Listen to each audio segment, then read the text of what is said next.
नमस्कार, स्वागत है आपका। मैं हूं आपके साथ शैलेंद्र चौहान। आप देख रहे हैं हमारा उत्तराखंड। उससे पहले एक नजर हेडलाइंस पर।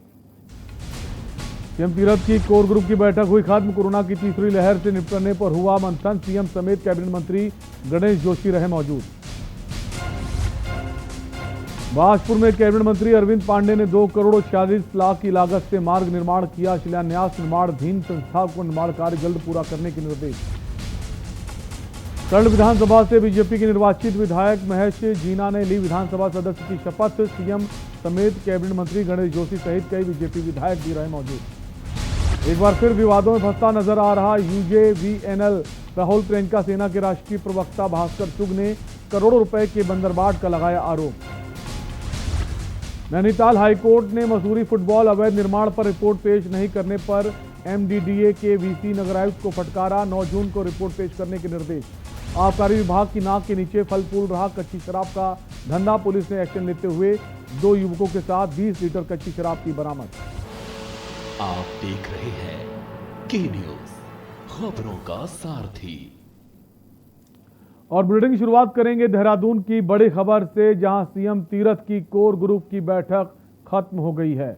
कोविड खत्म, बीजेपी जारी रखेगा सेवा कार्य। तो आज कोर ग्रुप की बैठक थी जो अब खत्म हो गई है। कोविड के खत्म होने तक बीजेपी अपना सेवा कार्य जारी रखेगा। बैठक में प्रदेश अध्यक्ष, प्रदेश महामंत्री समेत पदाधिकारी मौजूद रहे। कोरोना की तीसरी लहर से निपटने की तैयारियों पर चर्चा हुई है। तो देहरादून में कोर ग्रुप की बैठक जो है वो खत्म हो गई है। कोविड के खत्म होने के लिए बीजेपी सेवा कार्य जारी रखेगी जब तक कोविड नहीं खत्म होगा। बैठक में प्रदेश अध्यक्ष, प्रदेश महामंत्री समेत तमाम नेतागण मौजूद रहे। कोरोना की तीसरी लहर से निपटने के लिए तैयारियों पर मंथन किया गया। देहरादून में बीजेपी की कोर ग्रुप की जो बैठक है वो खत्म हो गई है। कोविड खत्म होने तक बीजेपी अपना सेवा कार्य जारी रखेगी। बैठक में प्रदेश अध्यक्ष, प्रदेश महामंत्री समेत तमाम पदाधिकारी मौजूद रहे। कोरोना की तीसरी लहर से निपटने की तैयारियों पर चर्चा की गई है।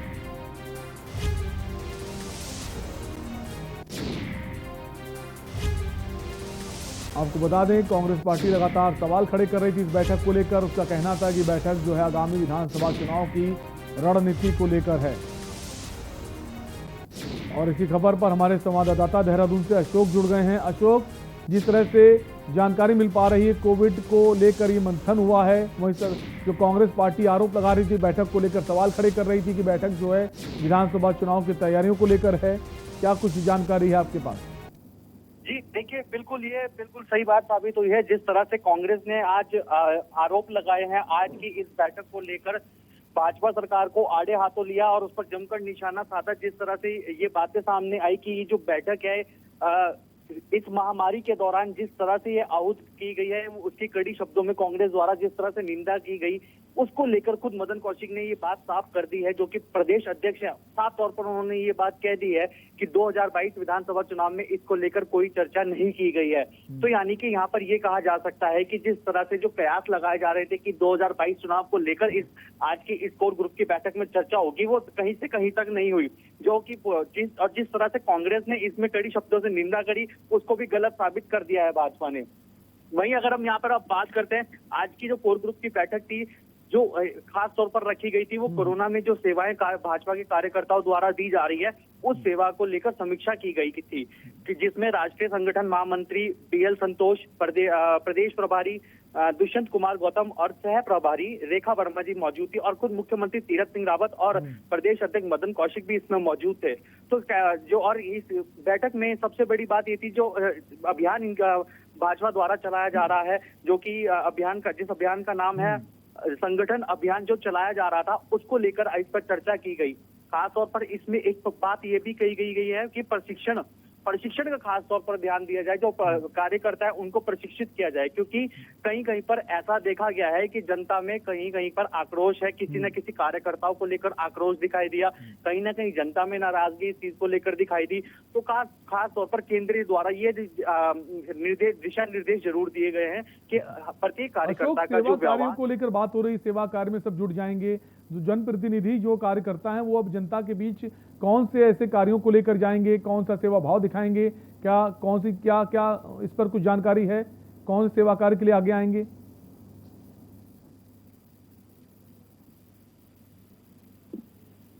अशोक, क्या आपको हमारी आवाज आ रही है? जी जी जी, कृपया अपना सवाल दोहराएं। अशोक, कौन से सेवा कार्यों को लेकर जुटेंगे कार्यकर्ता? जो जानकारी आ रही है कि सेवा कार्य में जुट जाएंगे, तो ऐसे कौन से सेवा कार्य हैं जिनको लेकर जनप्रतिनिधि जनता के बीच जाएंगे? जी बिल्कुल, देखिए मैं आपको बताना चाहूंगा, जिस तरह से अभी कोरोना काल चल रहा है उसको लेकर साफ तौर पर ये बात कह दी गई है कि इस समय प्राथमिकता पर जो है कि जिस तरह से लोग बाग इस महामारी से जूझ रहे हैं उसको लेकर तौर पर ध्यान देना चाहिए, क्योंकि ऐसे समय में जिस तरह से लगातार मामले सामने आ रहे हैं और जिस तरह से मौतों का आंकड़ा भी बढ़ रहा है, तो उसको लेकर प्रत्येक कार्यकर्ता द्वारा जो मुख्यालयों में जो कंट्रोल रूम बनाए गए हैं उससे लगातार जो है उन समस्याओं का समाधान किया जा रहा है। और खुद मुख्यमंत्री तीरथ सिंह रावत ने भी ये बात कह दी है कि इस पूरे कोरोना काल में चुनाव को लेकर कोई भी रणनीति नहीं बनाई जाएगी। सबसे पहले जो हमारी प्राथमिकता होगी वो कोविड को लेकर, कोविड में लोगों को सुविधाएं किस तरह से पहुंचाई जाए और कार्यकर्ताओं को उसके लिए किस तरह से प्रशिक्षण किया जाए, उसको प्राथमिकता पर रखा जाएगा। तो कह सकते हैं आज की जो कोर ग्रुप की जो बैठक हुई है उसमें पूरा का पूरा जो ध्यान दिया गया है वो कोरोना के ऊपर दिया गया, कोरोना महामारी के ऊपर दिया गया है कि ताकि जनता को किसी भी तरह की कोई परेशानी ना आ सके। जी अशोक, जैसे मोदी सरकार का 2 साल का कार्यकाल भी पूरा हो रहा है और पिछले कार्यकाल की बात करें तो 7 साल हो जाएंगे 30 मई को, तो क्या उसको लेकर 30 मई को कोई आयोजन कर सकते हैं उत्तराखंड में सरकार? 30 मई को जो है प्रधानमंत्री नरेंद्र मोदी के 7 साल का जो कार्यकाल है वो भी पूरा होने जा रहा है, लेकिन उसको लेकर खुद भाजपा ने इस छवि को पूरी तरह से साफ कर दिया प्रदेश में कि कहीं पे भी किसी भी तरह का कोई जश्न नहीं मनाया जाएगा। सब जो भी कार्यकर्ता द्वारा कोई ऐसा जश्न नहीं मनाया जाएगा। और साफ तौर पर यह बात कह दी है कि जिस तरह से हर साल ये जश्न मनाया जाता था, लेकिन इस बार कोरोना काल के चलते ऐसी कोई भी जश्न नहीं मनाया जाएगा और कोई किसी भी तरह की जो भी सेवा जो इस कोरोना काल में लोगों को मुहैया कराई जाएगी वो मुहैया कराई जाएगी। अब देखने वाली बात ये होगी लेकिन कि 30 मई को किस तरह से जो 7 साल अब तक के पूरे हुए हैं सरकार के, केंद्र सरकार के, जो प्रधानमंत्री नरेंद्र मोदी का 7 साल का कार्यकाल पूरा होने जा रहा है। बहुत बहुत शुक्रिया अशोक, हमसे जुड़ने के लिए, तमाम जानकारी साझा करने के लिए। और इसी बीच एक बड़ी खबर लखनऊ से आ रही है, बड़ी खबर लखनऊ से, जहां राजभवन पहुंचे सीएम योगी आदित्यनाथ। राज्यपाल आनंदीबेन पटेल से मुलाकात करने पहुंचे हैं सीएम योगी आदित्यनाथ। बड़ी खबर लखनऊ से इस वक्त।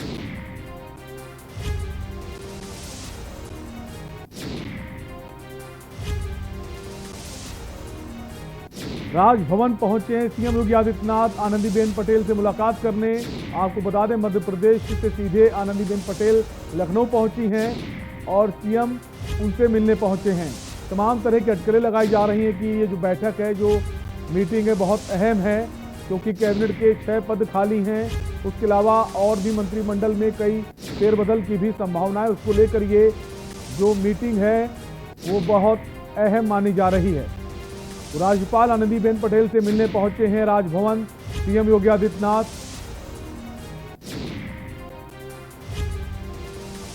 तो सीएम की राज्यपाल से जो मुलाकात है उसको काफी अहम माना जा रहा है। तमाम तरह की अटकलें लगाई जा रही हैं, कई सारे नए चेहरे मंत्रिमंडल में शामिल हो सकते हैं। अभी जो फिलहाल कैबिनेट में 6 पद खाली हैं उनको भरा जाना है। उसके अलावा भी संगठन में कई बदलाव हो सकते हैं। प्रदेश अध्यक्ष को लेकर भी और डिप्टी सीएम पद को लेकर भी कुछ नए नाम सामने आ सकते हैं। तमाम तरह की अटकलें इस वक्त उत्तर प्रदेश में सामने आ रही हैं।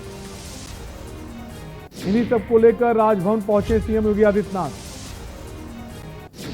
और इसी खबर पर हमारे विशेष संवाददाता लखनऊ से अभिषेक जुड़ गए हैं। अभिषेक, कितनी अहम है ये मुलाकात? बिल्कुल, राज्यपाल आनंदीबेन पटेल से मुख्यमंत्री योगी आदित्यनाथ मिलने पहुंचे हैं। जैसा कि पहले से ही कयासें लगाए जा रहे थे कि मुख्यमंत्री की आज अहम बैठक हो सकती है। कैबिनेट विस्तार को लेकर लगातार पिछले 1 हफ्ते से एक के बाद एक कई सारी स्पेकुलेटेड बातें सामने आ रही हैं, कई सारी कयासें लगाई जा रही हैं, अफवाहों के दौर गर्म है।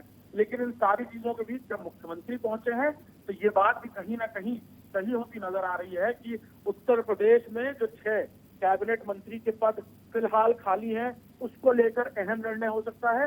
साथ ही साथ 3 मंत्रियों की जहां तक बात की जा रही है, कोविड काल के दौरान काल के गाल में समा गए, उनके पद खाली हैं। साथ ही साथ ये भी कहा जा रहा था कि कई एक ऐसे विभाग हैं जिनका मर्जर करके एक बड़ा पोर्टफोलियो तैयार किया जाता है, और उन सारी चीजों के बीच AK शर्मा जो हर लिहाज से अहम बताए जा रहे थे, खुद 2 साल पहले जो VRS लेते हैं, IAS की नौकरी में होते हुए उत्तर प्रदेश में राजनीतिक रसातल में अपनी कदम रखते हैं, उन्हें MLC बनाया जाता है और फिर ये कहा जाता है कि जल्द ही किसी बड़े पोर्टफोलियो के साथ वो उत्तर प्रदेश सरकार की कैबिनेट में नजर आएंगे।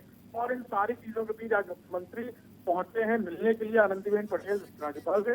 देखना होगा कुछ ही देर में स्थितियां साफ हो जाएंगी, जो उहापोह की अटकलों की स्थिति है उनसे जल्द ही पर्दा उठ सकता है। अभिषेक, आप हमारे साथ बने रहिए, वापस आपके पास आएंगे तो आप देख सकते हैं ये मुख्यमंत्री की गाड़ियों का काफिला जो राजभवन पहुंच गया है। यूपी CM योगी आदित्यनाथ राजभवन पहुंचे हैं राज्यपाल आनंदीबेन पटेल से मिलने। काफी अहम मानी जा रही है मुलाकात। तस्वीरों में आप देख सकते हैं मुख्यमंत्री के काफिले को जो राज्यपाल से मिलने पहुंचे हैं। ये तस्वीरें आप देख सकते हैं। मुख्यमंत्री योगी आदित्यनाथ गवर्नर आनंदीबेन पटेल से इस वक्त मिलने पहुंचे हैं राजभवन। राजनीति के लिहाज से ये मुलाकात काफी अहम मानी जा रही है। 2022 में उत्तर प्रदेश में विधानसभा चुनाव होना है और कई सारे बदलाव अब देखे जा सकते हैं, उसको लेकर ये मुलाकात काफी अहम मानी जा रही है। CM के काफिले की तस्वीरें आप देख सकते हैं। CM का काफिला राजभवन पहुंचा और इस वक्त जो CM योगी आदित्यनाथ हैं वो आनंदीबेन पटेल से मिलने पहुंचे हैं और राज्यपाल आनंदीबेन पटेल मध्य प्रदेश से सीधे लखनऊ पहुंची हैं। तो कह सकते हैं कई बड़े बदलाव इस बैठक के बाद उत्तर प्रदेश की राजनीति में नजर आने वाले हैं। तो बड़ी खबर इस वक्त आपको बता रहे लखनऊ से, जहां राजभवन पहुंचे हैं CM योगी आदित्यनाथ। तस्वीरों में आप देख सकते हैं मुख्यमंत्री की गाड़ियों का काफिला जो सीधे राजभवन पहुंचा है। आपको बता दें कैबिनेट के 6 पद खाली हैं, उसके अलावा प्रदेश अध्यक्ष की कमान भी सौंपी जानी है और डिप्टी CM पद को भी भरा जा सकता है। केशव प्रसाद मौर्य को एक बड़ी जिम्मेदारी मिल सकती है। तमाम तरह की अटकलें इस वक्त उत्तर प्रदेश की राजनीति में दिखाई दे रही हैं। तो काफी जो मुलाकात है काफी अहम मानी जा रही है।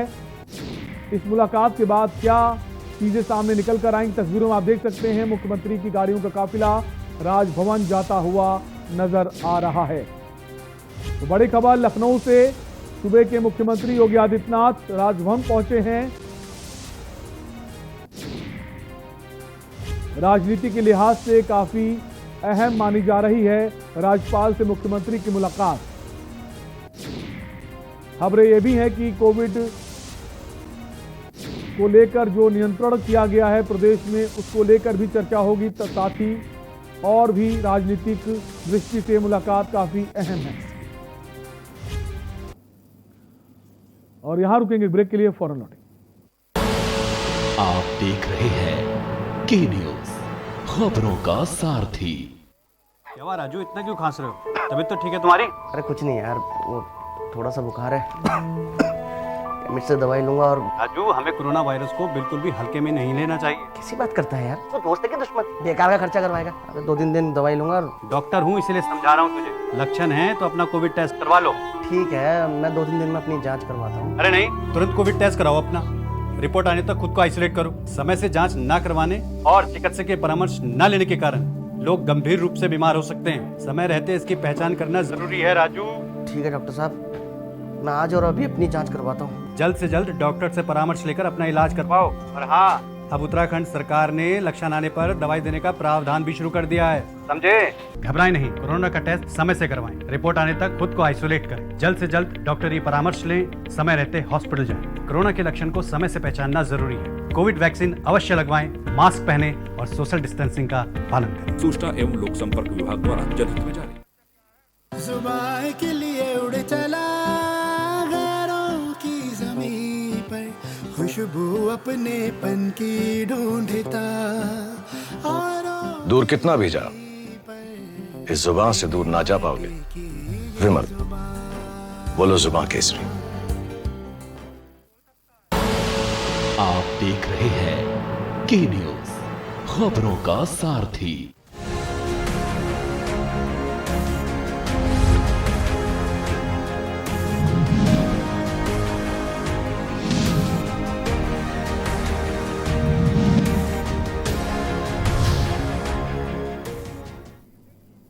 ब्रेक के बाद आपका स्वागत है। खबर बाजपुर से है, जहां गांव विजय रामपुरा में कैबिनेट मंत्री अरविंद पांडे ने 2 करोड़ 46 लाख की लागत से करीब 5 किलोमीटर मार्ग के निर्माण का शिलान्यास किया। इस दौरान उन्होंने निर्माणाधीन संस्था को निर्माण कार्य जल्द पूरा करने के निर्देश भी दिए। आपको बता दें कि ग्रामीणों द्वारा लंबे समय से कैबिनेट मंत्री अरविंद पांडे ने खस्ताहाल में पड़े मार्ग के पुनर्निर्माण की मांग को की जा रही थी, जिसके निर्माण का कैबिनेट मंत्री ने ग्रामीणों को आश्वासन दिया था, जिसके चलते कुछ माह पूर्व प्रथम चरण में सड़क का निर्माण शुरू कराया जा चुका है।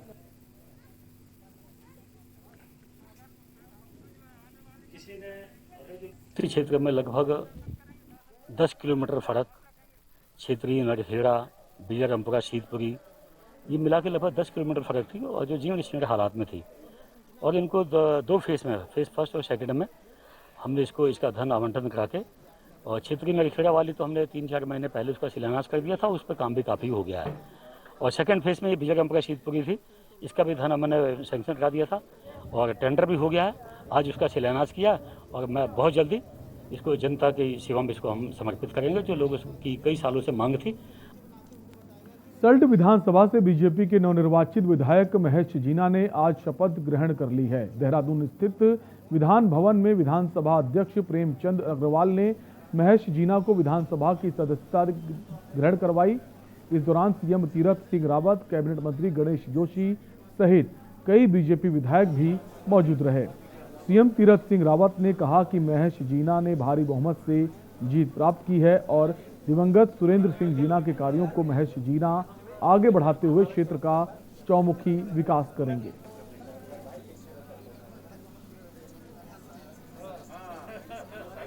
सुरेंद्र सिंह जीना की सीट थी, लेकिन उनके निधन के बाद मुझे इस सीट पर चुनाव लड़ना पड़ा और मेरा पूरा प्रयास है कि जो भी विधायक सुरेंद्र सिंह जीना ने सल्ट के लिए सपने देखे थे उनको पूरा करना ही मेरा दायित्व है। भारी बहुमत से जीना जी ने सल्ट विधानसभा जीती है और निश्चित है कि वहाँ की जनता के जिस प्रकार के विकास के कार्य और जो पाइपलाइन में सुरेंद्र जीना जी के द्वारा किए गए काम, उनको हम आगे बढ़ाएंगे। उत्तराखंड में कोरोना महामारी के इस कठिन समय में भारत नेपाल सीमा के क्षेत्र खटीमा में भाजपा के प्रदेश उपाध्यक्ष व भाजपा विधायक पुष्कर सिंह धामी द्वारा जरूरतमंद लोगों की समय समय पर मदद करने का हर संभव प्रयास कर रहे हैं। ऑक्सीजन सिलेंडरों की समस्या से निजात के लिए भाजपा विधायक धामी ने 65 ऑक्सीजन सिलेंडरों और फ्लोमीटर मास्क कंप्लीट किट का वितरण कर मदद करते नजर आ रहे हैं।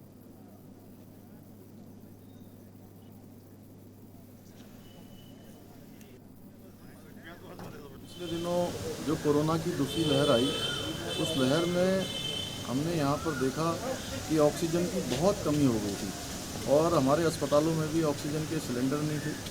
इन सब को ध्यान में रखकर कि अब हमारे इस क्षेत्र के सीमांत क्षेत्र के अभी भी ग्रामीण क्षेत्रों में बहुत जगह पर संक्रमण है। बहुत सारे ऐसे लोग हैं जिनके पास सिलेंडर उपलब्ध नहीं हो पाता है, उसके कारण से बहुत लोगों को जो है बड़ा नुकसान उठाना पड़ा है। रुकेंगे एक ब्रेक के लिए, जल्द वापस आएंगे।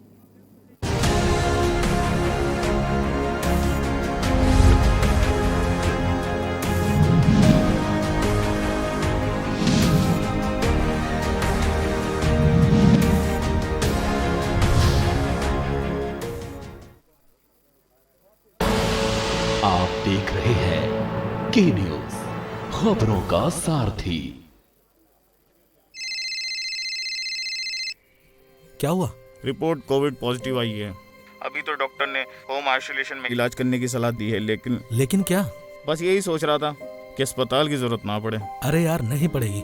हमारे देश में लाखों लोग डॉक्टर की सलाह लेकर होम आइसोलेशन में ठीक हो रहे हैं, और अगर जरूरत पड़ भी गई तो तू नजदीकी अस्पताल में अपनी बीवी का इलाज मुफ्त में करा सकता है, क्योंकि उत्तराखंड सरकार ने प्रधानमंत्री जन आरोग्य योजना, अटल आयुष्मान उत्तराखंड योजना एवं राज्य सरकार स्वास्थ्य योजना के लाभार्थियों को निर्धारित प्रोटोकॉल के अनुसार कोविड के लिए भी सभी प्रकार के निःशुल्क उपचार की व्यवस्था कर दी है। घबराए नहीं, क्योंकि अब आपको मिलेगी राज्य सरकार के सूचीबद्ध अस्पतालों में कैशलेस इलाज की सुविधा।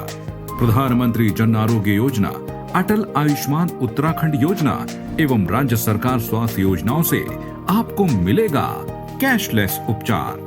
जी हाँ, कोरोना संक्रमित होने पर अस्पताल में भर्ती होने पर सरकार अस्पताल को सीधे भुगतान करेगी। मरीज को चिंता करने की बिल्कुल भी जरूरत नहीं है। NABH मान्यता वाले अस्पतालों में आइसोलेशन बेड पर 8,000, वेंटिलेटर केयर पर 12,000, ICU वेंटिलेटर केयर पर 14,400 रुपए का पैकेज निर्धारित किया गया है, जबकि गैर NABH मान्यता वाले अस्पतालों में आइसोलेशन बेड के लिए 6,400, वेंटिलेटर केयर पर 10,400, ICU वेंटिलेटर केयर पर 12,000 का पैकेज है, और ये सारा खर्च सरकार द्वारा उठाया जाएगा।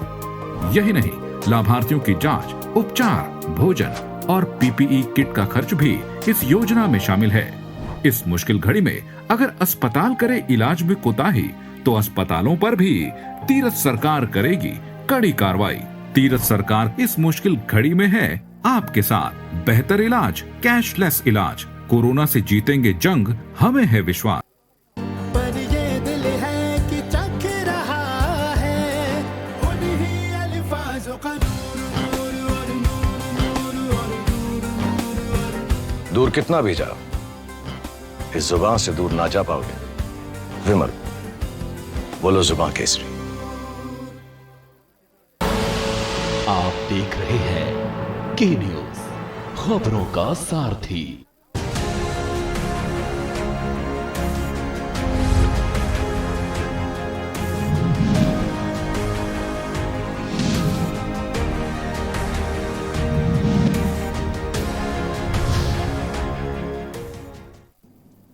ब्रेक के बाद आपका स्वागत है। उत्तराखंड जल विद्युत निगम एक बार फिर विवादों में फंसता नजर आ रहा है। दरअसल राहुल प्रियंका गांधी सेना कांग्रेस के राष्ट्रीय प्रवक्ता भास्कर चुग ने UJVNL द्वारा डाक पत्थर बैराज के डाउन स्ट्रीम में कराए जा रहे कार्यों को लेकर चहेतों के लाभ पहुंचाने की बात कही है। साथ ही करोड़ों रुपए का बंदरबांट का आरोप लगाते हुए मुख्यमंत्री को ज्ञापन भेजा है और मामले की उच्च स्तरीय जांच कर दोषियों के खिलाफ कार्रवाई की मांग की है।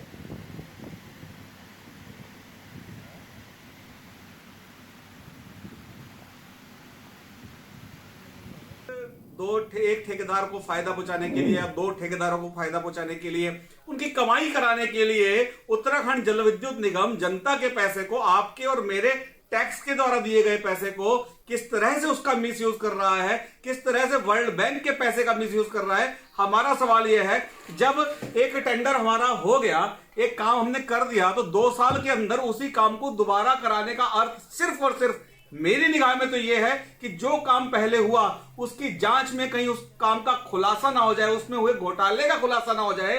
इस घोटाले को दबाने के लिए दोबारा से उन्हीं गेट्स पे, उन्हीं चीजों पे काम करने का ये लोग काम कर रहे हैं। इस चीज को राहुल प्रियंका गांधी सेना सहन करने वाली नहीं है। नैनीताल हाई कोर्ट ने मसूरी देहरादून की तलहटी में गैर कानूनी निर्माण मामले में रिपोर्ट पेश नहीं करने पर मसूरी देहरादून विकास प्राधिकरण के VC व नगर आयुक्त देहरादून को कड़ी फटकार लगाई। साथ ही 9 जून को रिपोर्ट पेश करने के निर्देश दिए। गुरुवार को मुख्य न्यायाधीश न्यायमूर्ति RS चौहान व न्यायमूर्ति आलोक कुमार वर्मा की खंडपीठ ने देहरादून निवासी रीनू पॉल की जनहित याचिका पर सुनवाई की।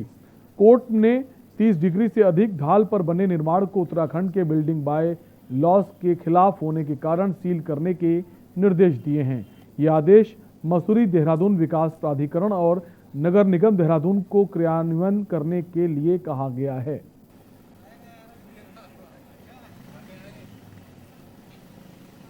पंतनगर में नगला में जो स्टेट हाईवे की लैंड है और साथ ही जो पंतनगर यूनिवर्सिटी और तराई स्टेट फार्म की लैंड है, इस पर बड़े पैमाने पर पिछले कुछ सालों में अतिक्रमण हुए हैं।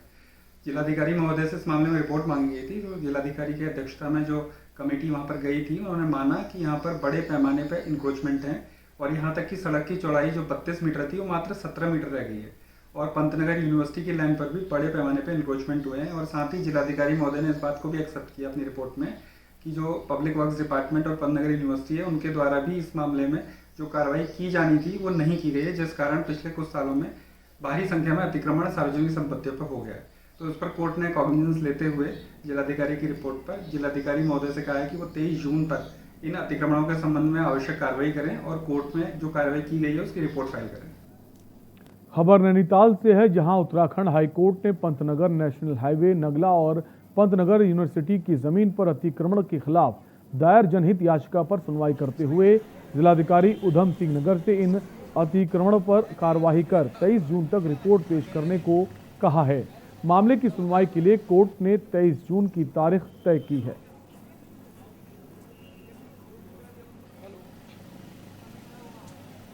नगला में जो स्टेट हाईवे की लैंड है और साथ ही जो पंतनगर यूनिवर्सिटी और तराई स्टेट फार्म की लैंड है, इस पर बड़े पैमाने पर पिछले कुछ सालों में अतिक्रमण हुए हैं। जिलाधिकारी महोदय से इस मामले में रिपोर्ट मांगी गई थी, तो जिलाधिकारी की अध्यक्षता में जो कमेटी वहां पर गई थी उन्होंने माना कि यहाँ पर बड़े पैमाने पर इंक्रोचमेंट हैं और यहाँ तक कि सड़क की चौड़ाई जो 32 मीटर थी वो मात्र 17 मीटर रह गई है। पब्लिक वर्क्स डिपार्टमेंट और पंतनगर यूनिवर्सिटी है उनके द्वारा भी इस मामले में जो कार्रवाई की जानी थी वो नहीं की गई है, जिस कारण पिछले कुछ सालों में भारी संख्या में अतिक्रमण सार्वजनिक संपत्तियों पर हो गया है। तो इस पर कोर्ट ने कॉग्निजेंस लेते हुए जिलाधिकारी की रिपोर्ट पर जिलाधिकारी महोदय से कहा है कि वो 23 जून तक इन अतिक्रमणों के संबंध में आवश्यक कार्रवाई करें और कोर्ट में जो कार्रवाई की गई है उसकी रिपोर्ट फाइल करें।